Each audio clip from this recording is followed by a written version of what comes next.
कभी सोचा है कि जो सपने हम देखते हैं उनका आखिर मतलब क्या है? क्या वो बस हमारे दिमाग का कोई खेल है या फिर उनमें कोई गहरा राज, कोई संदेश छिपा होता है? देखिए, ये सवाल कोई नया नहीं है। सदियों से हम इंसान इसी उलझन में हैं। तो आज हम सपनों की इसी दुनिया को समझने की कोशिश करेंगे, वो भी एक बहुत ही पुरानी और दिलचस्प किताब के जरिए। इसका नाम है सुबोध स्वप्न ज्योतिष। और ये किताब सिर्फ ये नहीं बताती कि किस सपने का क्या मतलब है, बल्कि ये एक पूरा का पूरा सिस्टम सामने रखती है। एक ऐसी प्राचीन सोच जो दावा करती है कि वो हमारे सपनों की भाषा को डिकोड कर सकती है। तो चलिए, इस किताब के पन्ने पलटते हैं और देखते हैं कि ये प्राचीन ज्ञान हमें क्या सिखाता है। हम सबसे पहले सपनों के रहस्य पर बात करेंगे, फिर स्वप्न ज्योतिष की इस पुरानी कला को जानेंगे, समझेंगे कि सपनों की अपनी भाषा कैसी होती है, कुछ खास संकेतों के मतलब जानेंगे और आखिर में इस सवाल का जवाब ढूंढेंगे कि भाई सपने हमें बताते क्या हैं। तो सबसे पहले सवाल ये उठता है कि हम सपनों में मतलब ढूंढते क्यों हैं? ये सिर्फ क्यूरियासिटी नहीं है, ये असल में इंसान की एक बहुत गहरी इच्छा है कि वो अपने मन के अंदर चल रही इन तस्वीरों को, इन कहानियों को समझ सके। और ये बड़ी दिलचस्प बात है कि इस पुरानी भारतीय किताब की शुरुआत शेक्सपियर के एक मशहूर कोट से होती है। वो कहते हैं, हम उसी चीज से बने हैं जिससे सपने बनते हैं। ये दिखाता है कि सपनों को समझने की ये जो बेचैनी है, वो किसी एक देश या संस्कृति की नहीं है। ये एक यूनिवर्सल एहसास है जो पूरब से लेकर पश्चिम तक हर किसी को जोड़ता है। तो सपनों के इस यूनिवर्सल रहस्य से अब चलते हैं उस खास जवाब की तरफ जो ये किताब हमें देती है। ये किताब हमें मिलवाती है स्वप्न ज्योतिष से। ये एक पुरानी विद्या है जो मानती है कि सपने हमारी जिंदगी का एक बहुत ज़रूरी हिस्सा हैं। ये सिर्फ दिमाग की कोई रैंडम फायरिंग नहीं है, बल्कि इनसे भविष्य के संकेत भी मिल सकते हैं। और किताब का नाम ही देखिए, सुबोध स्वप्न ज्योतिष। सुबोध का मतलब है आसानी से समझ आने वाला, यानी इस मुश्किल विषय को आसान बनाने की एक कोशिश। स्वप्न ज्योतिष के मुताबिक सपनों की अपनी एक अलग ही भाषा होती है, अपने नियम होते हैं। ये बस यूं ही कुछ भी नहीं होता। इस नज़रिए से देखें तो अगर हम इस भाषा को सीख जाएं तो शायद हमें आने वाले कल की एक झलक मिल सकती है।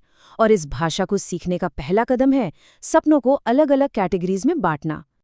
तो ये सिस्टम काम कैसे करता है? इसका जो सबसे बेसिक आइडिया है वो सपनों को दो हिस्सों में बांटता है, शुभ और अशुभ। शुभ सपने यानी वो सपने जो अच्छी किस्मत, कामयाबी या कुछ अच्छा होने का इशारा करते हैं। और दूसरी तरफ हैं अशुभ सपने, जिन्हें एक तरह की वार्निंग, एक चेतावनी माना जाता है कि शायद कोई मुश्किल या कोई नेगेटिव घटना होने वाली है। किताब में हर सपने को इसी तराजू पर तौला जाता है कि वो कुछ अच्छा लेकर आ रहा है या किसी आने वाले खतरे से सावधान कर रहा है। तो अब आते हैं इस किताब के सबसे मजेदार हिस्से पर। ये सपनों के सिंबल्स यानी संकेतों की एक बहुत बड़ी डिक्शनरी जैसी है, जहां हर चीज का, हर सपने का एक मतलब बताया गया है। चलिए इसके कुछ उदाहरण देखते हैं, आपको भी मजा आएगा। चलिए एक बहुत ही कॉमन और पावरफुल सिंबल से शुरू करते हैं। मान लीजिए किसी ने सपने में हाथी देखा, तो इसका क्या मतलब हो सकता है? इस किताब के हिसाब से सपने में हाथी का दिखना बहुत बहुत शुभ होता है। ये मान सम्मान, पैसा और बड़ी कामयाबी मिलने का संकेत है। और ये कोई सुनी सुनाई बात नहीं है। आप देखिए, किताब के इस पन्ने पर इसके इंडेक्स में साफ साफ हाथी लिखा है और उसके आगे उसका अच्छा मतलब भी दिया गया है। ये दिखाता है कि ये सारी जानकारी सीधे किताब से ली गई है। अच्छा, अब एक और उदाहरण लेते हैं ताकि ये पता चले कि मतलब कितने अलग अलग हो सकते हैं। सपने में ऊंट देखने का क्या मतलब होगा? हाथी से एकदम उल्टा, सपने में ऊंट देखना एक अशुभ संकेत माना गया है।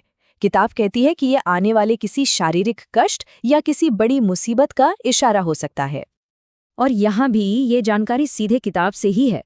इसके इंडेक्स में ऊंट और उसकी अशुभ व्याख्या साफ दी गई है, तो जो भी है वो सीधे सोर्स से है। लेकिन ये किताब सिर्फ हाथी घोड़ों तक ही सीमित नहीं है। असल में ये तो संकेतों का एक बहुत बड़ा खजाना है। इसमें रोजमर्रा की चीजों के मतलब भी हैं, जैसे कि सपने में अनाज देखना या खुद को शीशे में देखना।